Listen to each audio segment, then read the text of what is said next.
The occupation in New York City has operated under a diversity of tactics framework since the third day of the occupation, and that diversity of tactics framework has produced results that I think adherents to Gandhi and nonviolence would be patting themselves on the back for. We put hundreds of thousands of boots on the ground and maybe seen like a couple windows smashed and a couple bottles thrown.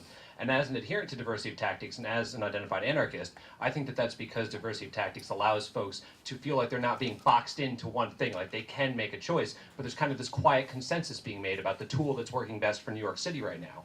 And so as folks that have dealt with the big split at the SDS, I was wondering if you could give us some advice around how to not watch our movement split similarly, because we're watching this like kind of two-pronged attack by counter-revolutionary forces like, you know, Oakland Mayor Gene Kwan and that traitor Chris Hedges, you know, kind of splitting and dividing our movement right now. And I'd just like to see some advice from folks who, like, you know, dealt with splits like this before as to how we can all continue to be unified and effective.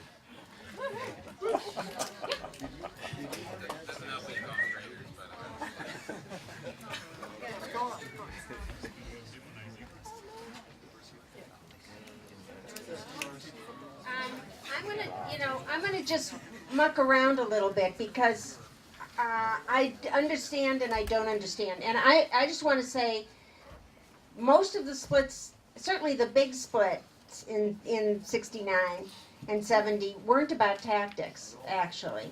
They really were about politics. And I want to assert that, even though I know books have been made and blah, blah, blah. And I know we're forever identified with a couple of tactics, which is okay too, but I think that I want to assert again that it was actually about political differences and about different ways of naming our moment. So I want you to stay in naming your moment, because I think it will help you to find the common ground again and not polarize. I don't know if it will, but I think it will.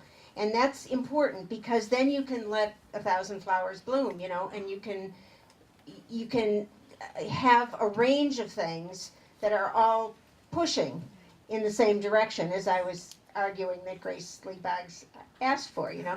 So that's a little rosy of a picture, but I think that it's right. So we split primarily around feeling that we had a moral responsibility and a practical responsibility to stand with the Black Liberation Movement, who were being killed in a deliberate strategy at that point in time.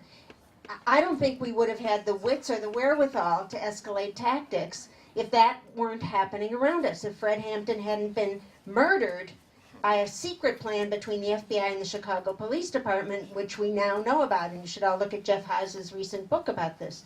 It's, you know, so we knew but we didn't know, but we saw what was going on around us, so it helps to have. Now, we didn't bring the majority with us around that split, but we influenced a lot of people in their different paths. So I think that, you know, for example, the women's movement had its own series of splits around tactics, yes, and around separatism and around a range of things. So did the Puerto Rican movement here and on the island in New York and on the island and in Chicago. And so did the Latino movement in Texas and California and so on. And so did the Native American movement. So these were, you know, they weren't exclusive. I mean, we came up in that moment where racial separation was, I mean, it's not that racial separation isn't extreme now, but it was extreme in political organizations too. And now there's lots of political organizations where, you know, diversity is valued, and diversity is a silly word, but you know what I mean, where a fierce presence of third world activists is demanded and needed. And I'm really urging you guys to struggle about that as an important direction wherever you go next tactically, as much as you do this. Second thing I want to say is that I do think that to attract more people, they both need to think, you both need to project the idea that something's happening here. What it is ain't exactly clear. You know, something is happening here. I want to be part of that.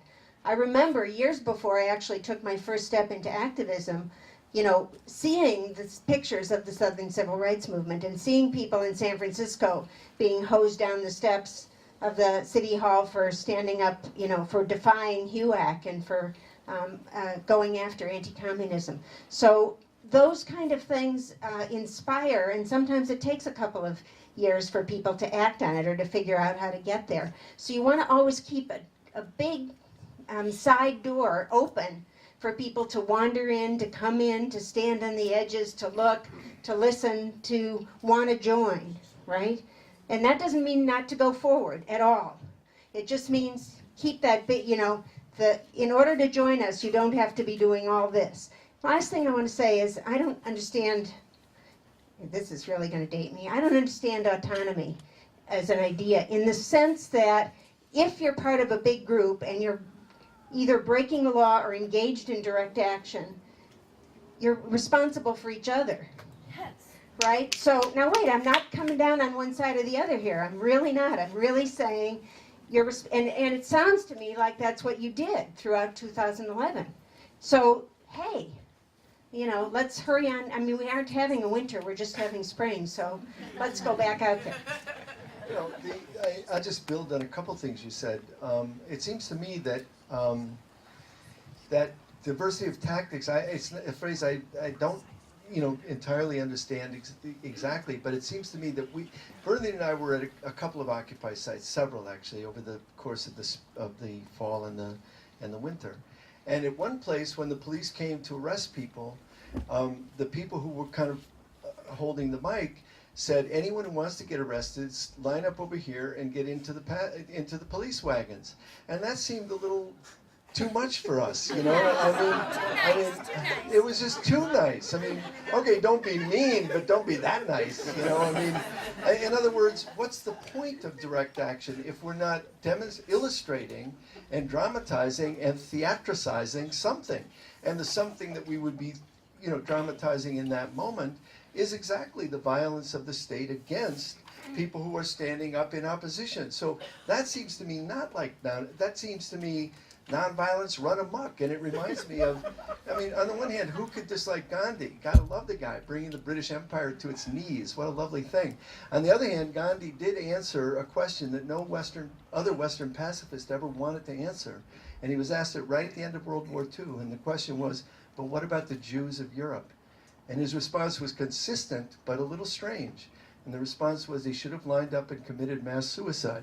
I don't agree. I mean, in a messy world, that would be, to me, the wrong thing to do. So, you can go kind of overboard in that direction, but I also think Bernadine's right, that we are responsible for each other, and that means we fight things out among one another, and we figure out what's acceptable in what period. And then I go back to what I said in the beginning, and that is that the judgment that you make on yourself is, did I teach about the nature of the system, about the way forward, and did I learn? Am I a smarter person, a more experienced person because of what we just went through? If I taught and I learned, then okay. If I didn't teach, but I blurred and I confused, then not okay. And I think we have to all be honest that we don't always do things right. That's not a tactical question, but it is a political question. But it's also I think it's one of these questions where you don't know till you've done it. So I'm not sure you can solve it in meetings, In other words, sometimes you do something, you dance out to do something, and you look behind you and nobody's there. And sometimes you get into it with, I don't know what, somebody, law enforcement or, corporate executive, whatever the situation is, and you look behind you and there's people surging past you, So that's the dilemma with this. The dilemma is you can't fix it, with an answer. You can't, wait a minute. I think you can't fix it with a final answer. You can fix it for tomorrow, but not the day after, maybe, is the way to say it. And so I just want to say, you may think we're avoiding the question, and maybe it's because we don't know enough about it. But I do feel like, your imagination has been so good in the past. Trust your imagination here. And your imagination can do a lot of things that isn't really about, I don't think, it falls under autonomy and diversity of tactics. Unless those are code words for other things, which they clearly are, right? So no, they're not. Okay, so you can do a lot of things under those two ideas. That's all. Thank you. We have last one. I don't have a question. I just wanted to clarify autonomy and your question about autonomy. So we have a declaration of the occupation. So those are very set principles. And so if someone goes and blows up in a building in our name, we're like, we didn't really. So, there's autonomy and there's autonomy. Sure. But nobody's done that. So in a way, you're imagining what might happen. And I just want to say, even in the Weather Underground early days, when, by the way, there were like 10,000 political bombings per year in those 3 years, not done by the Weather Underground, done against property, usually a ROTC center or military research center on campuses. So this was like actually happening. It wasn't a tiny, well, I don't know how tiny it was, but it was a happening thing. I'm not recommending it at all, but I'm saying that one of the things that happened very soon is that people who claimed to be this and claimed to be that soon found out that there were there were code words and there were ways of doing things that kept your brand sort of clear. And so I think that you'll do that, and I think it's okay to spend a little energy worrying about the what if, and there will be provocateurs and there will be infiltrators and there will be a lot of things that you can't control. You just can't control it. But you can say that wasn't us right away, for sure. And I think that, your word has to be reliable to some extent. And that's what I'm sort of saying. Our word became reliable about what we were going to do and what we weren't going to do, reliable even to the authorities at the time.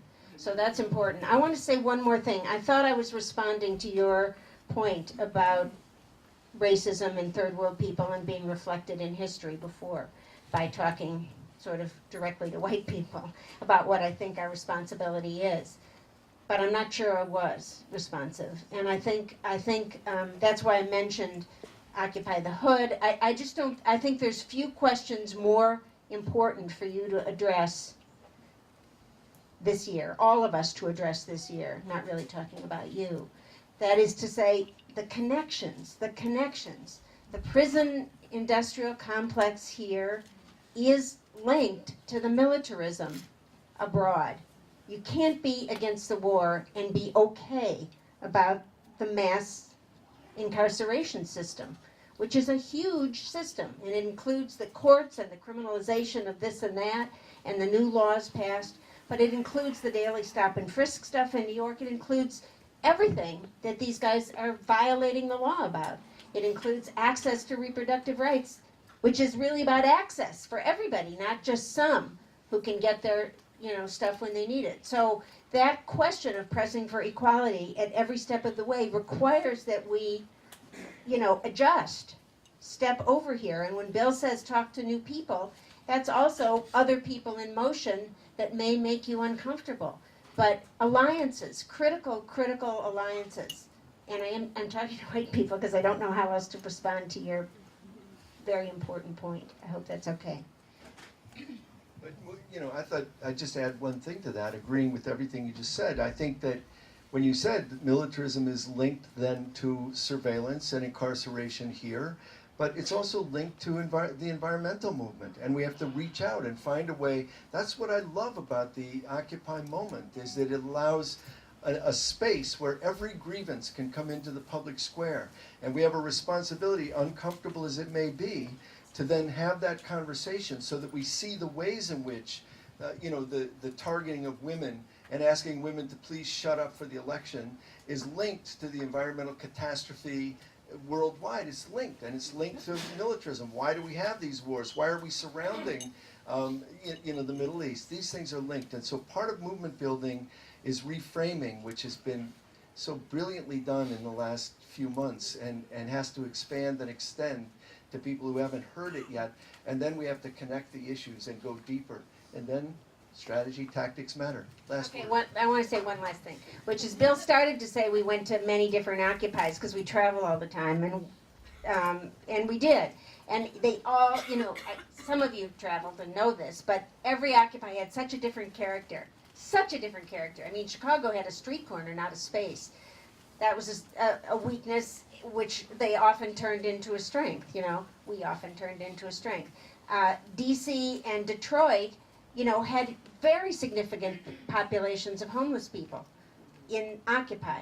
And that was created its own problems, and it created its own strengths. And they were fantastic. I mean, walking through those compounds and seeing the clothing and the food and the all-night kitchen and the health units was, was making the future by doing it, right? It wasn't a demand on the government or a demand on the corporations. It was creating the alternative. And that's what we're doing. We have no choice but to create it. First, because they're not going to give it to us. And second, if they gave it to us, we wouldn't recognize it as what we wanted. So it has to be done. And that was the brilliance of the Occupy strategy. Taking a space, a public space, making it public, but also creating the community that we want and need and inspiring through that. So I know you'll find ways to do it. I really am thrilled to have this conversation. I hope we have it all year. Thanks very much.